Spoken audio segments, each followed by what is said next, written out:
Enjoy this great game.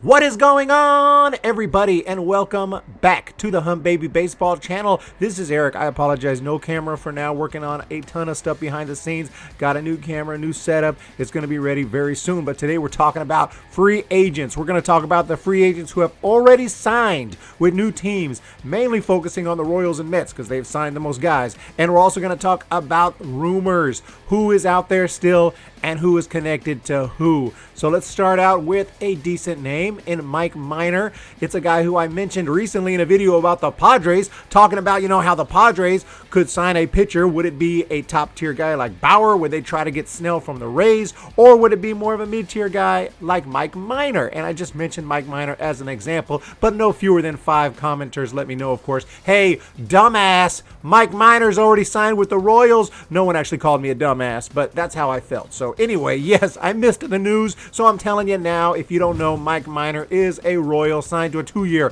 $18 million deal, bringing him back to Kansas City where he pitched in 2017, and he had a fabulous year. Gave up 55 hits in 77 innings with a 2.55 earned run average. Some of his main stats in 2020 were actually terrible. 1-6 record, 5.56 ERA, but I think he was actually a lot better than those numbers maybe indicate. He struck out 62 and 56. He gave up 50 hits, and his FIP was just 4.64, indicating that maybe that ERA was a little unreliably high. So after he got traded to the A's, he looked a lot better. He looked a lot sharper. He threw a shutout, and all in all, I like this move for the Royals. He's joining a rotation with Brad Keller, Danny Duffy, Brady Singer, and not half bad. A pretty good rotation. And look for Daniel Lynch very soon. High prospect. He is on his way. Great signing for the Royals. And they also re-signed Jacob Junis for $1.7 million. He's kind of a back end of the rotation guy, maybe long reliever. He gives up a lot of hard contact. I don't know about Junis, obviously, but, he's there if they need him. So that's a decent move for just $1.7 million.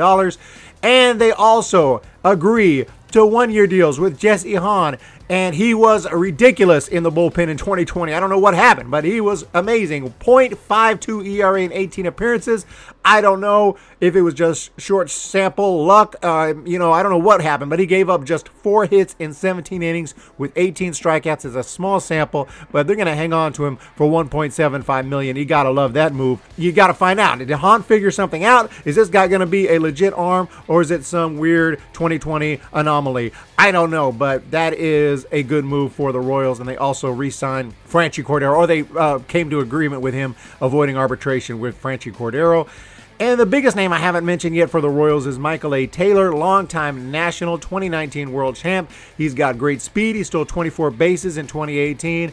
Good defense, but he hit under 200 in 2020.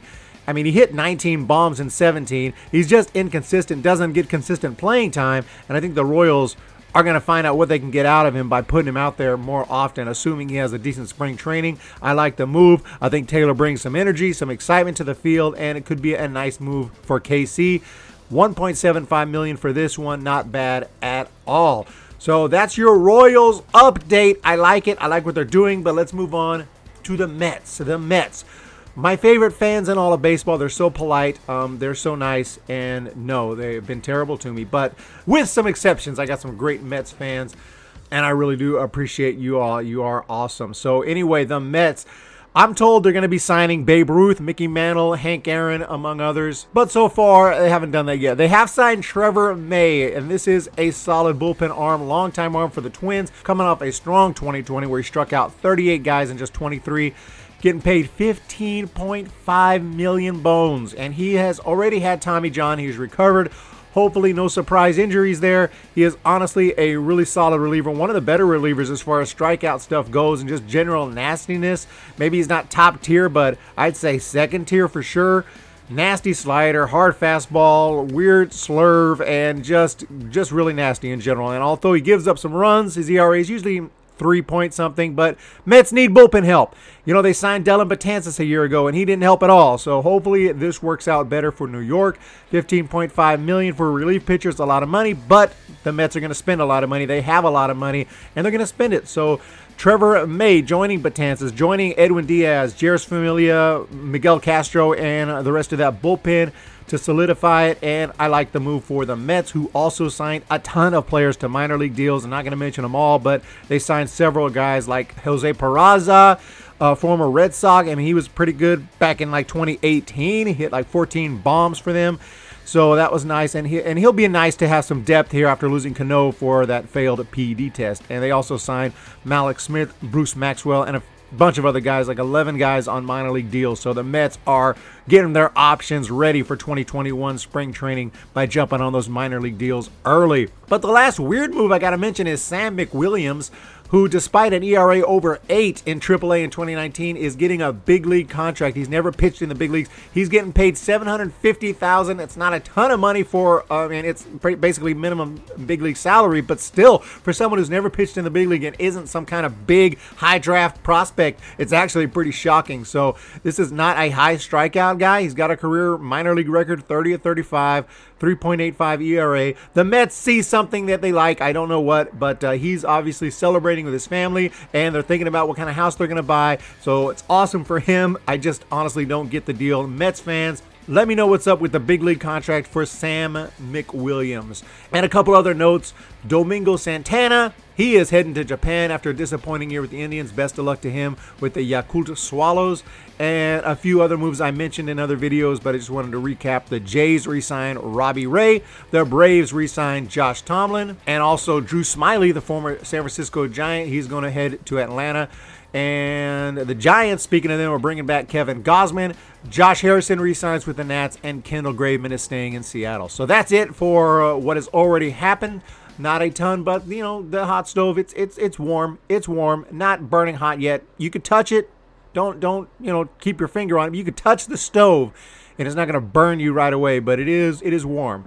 But that's it for that. So let's talk about some of the rumors. Let's get into the gossip now before I get out of here. And the Yankees supposedly in contact with Michael Brantley, and the Mets talking with catcher James McCann, and that would be awesome because I predicted both of those moves, even though I was told the Yankees would never sign Michael Brantley. I'm an idiot for saying so, and that the Mets would sign Realmuto and not McCann. So I would love for this to happen because I would like some of my predictions to turn out right and make me feel a little better after being called many names, many terrible names. But the Mets are in active talks with James McCann, according to Robert Murray of Fansided, who mentions it increasingly likely that McCann gets a 4-year deal. And there have been multiple reports that I'm finding that the Mets are targeting McCann over J.T. Realmuto. So again, music to my ears after getting destroyed in my free agent video. So hopefully this happens.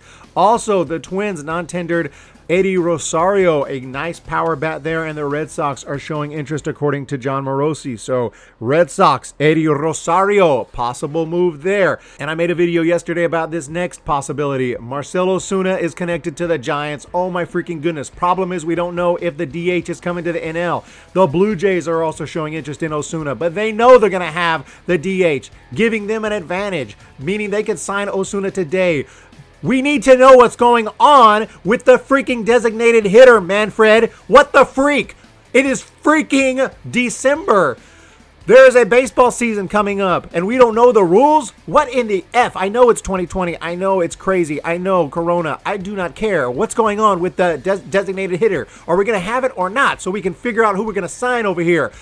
Freaking Manfred.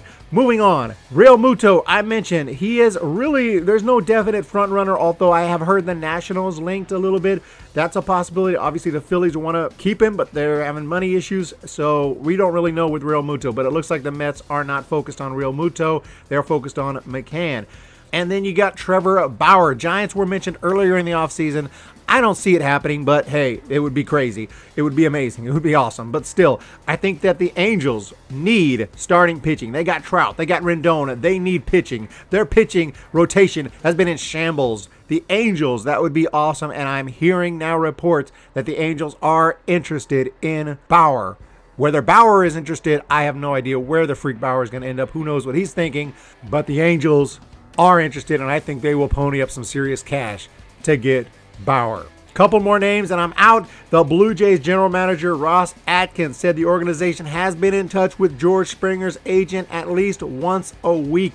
though he added that they are interested in a ton of different free agents, which is not surprising. The Blue Jays, a team that I should have given more free agents. I admit I made that mistake, but you know what? No need to cuss me out over it. So the Blue Jays, they are out there and looking at George Springer. I see that as a possibility. We'll have to wait and see, though, if Springer wants to sign with the Jays. One of the reasons I was a little hesitant on giving the Jays a bunch of free agents is just because of their whole situations playing in Canada and the coronavirus. I thought players would be like, you know what, I don't even want to deal with it. I don't even know where we're going to, I don't want to play in a AAA stadium. I don't even know what's going on over there.